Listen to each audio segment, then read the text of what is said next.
from dolphinstreet.com. Today I want to talk about the Hendrix chord. Now there's usually two different chords that people might refer to when they say the word Hendrix chord.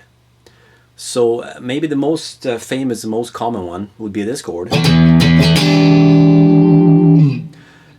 And all this is, right now I'm playing in the key of E. Hendrix usually turned down a half step to E flat.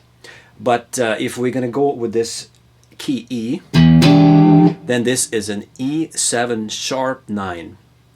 And first of all, let's look at the first three notes. Ring finger here, index finger here, and middle finger here. It sort of creates a triangle. Now this is a dominant 7 chord form, and it's actually quite useful in its own right.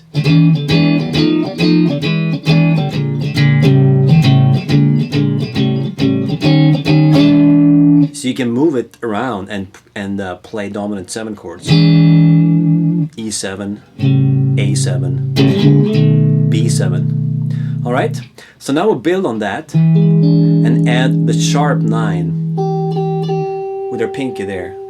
A normal, so to speak, 9 would be like that, a 9 chord. But we're going to raise it to be a sharp 9. So now we get that cool tension with the major third and the sharp 9. Like this cool dissonance that makes this chord sound so awesome.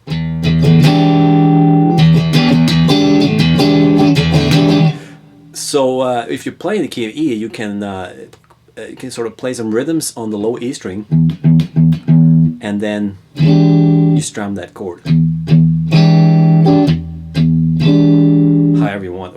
I think it works really well for playing funky grooves.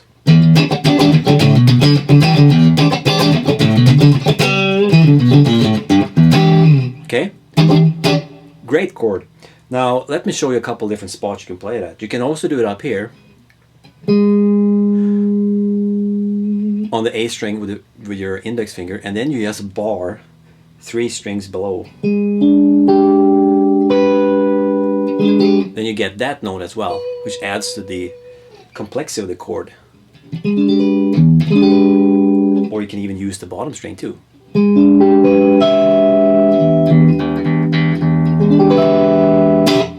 In fact, I think Stevie Ray Vaughan maybe have ended a song or two with this chord. Cool. Now, if you want to play this same chord starting on the low E string, you can of course play it. In this case, we're going to play A. Start with the same triangle shape.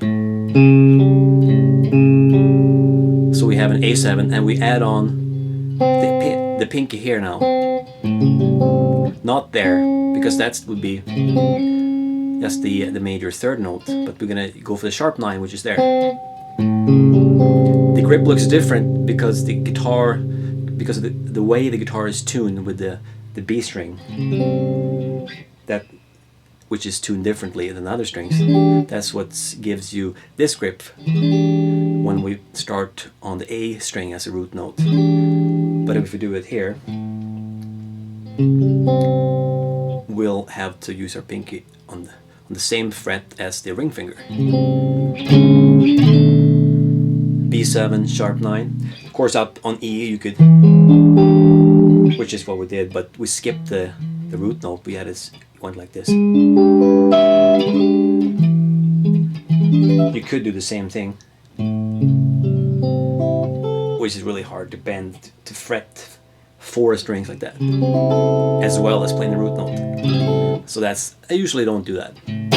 Okay, now for this, for the A1, you could also start on the D string.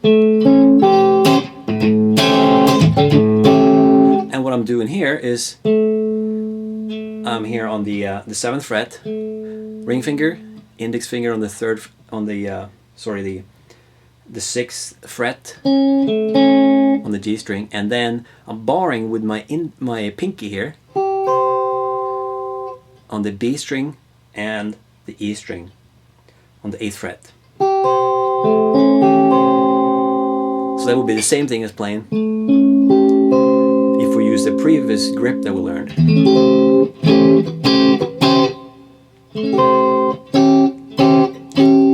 So that can be handled as well.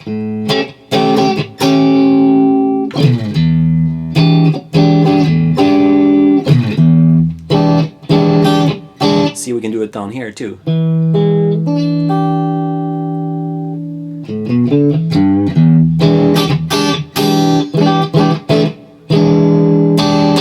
Or you could, if you wanted to, you could of course go like that.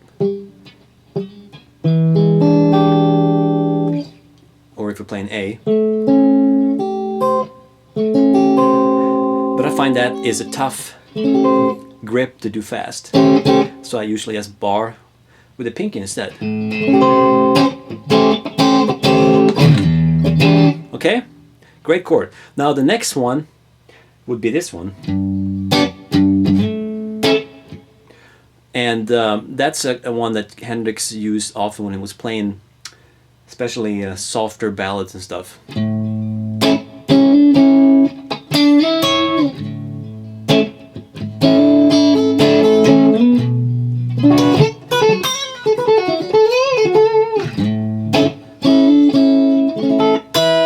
So all we're doing here is we're playing a major triad, but we don't play it like this. Like we could, it's basically this chord, which you already know, I'm sure. But we're gonna play it with using these fingers, and then we put the thumb to play the bass note on the low A string. So we're actually not playing the A string at all. We're kind of just muting it with this finger, with the ring finger. So that means we have now the pinky is free to do little cool things like that.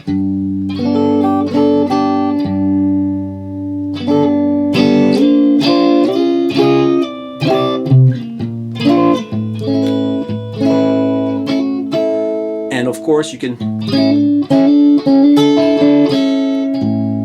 even skip using the ring finger just like that. You can skip it and using it as a little way of playing little melodies. So you actually then mostly playing those three strings and the bass note with the thumb, and then you're using either your ring finger or your pinky to play little ornaments.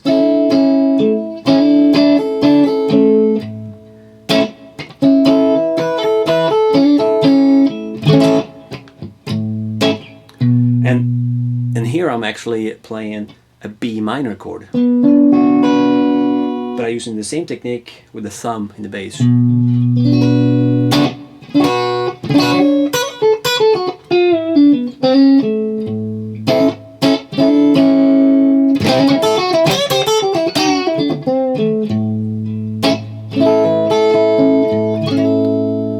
Pretty cool.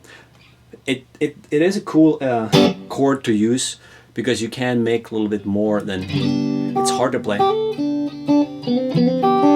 that kind of stuff when you're using this grip.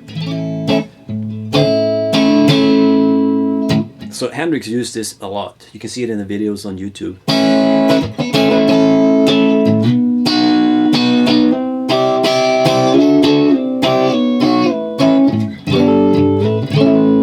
Quite a bit. Okay, so there you go. 2 cool Hendrix chords.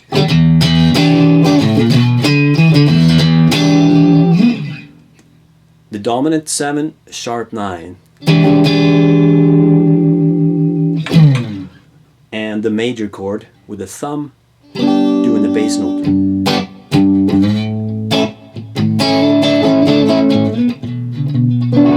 But as you can see, you can also do minor chords.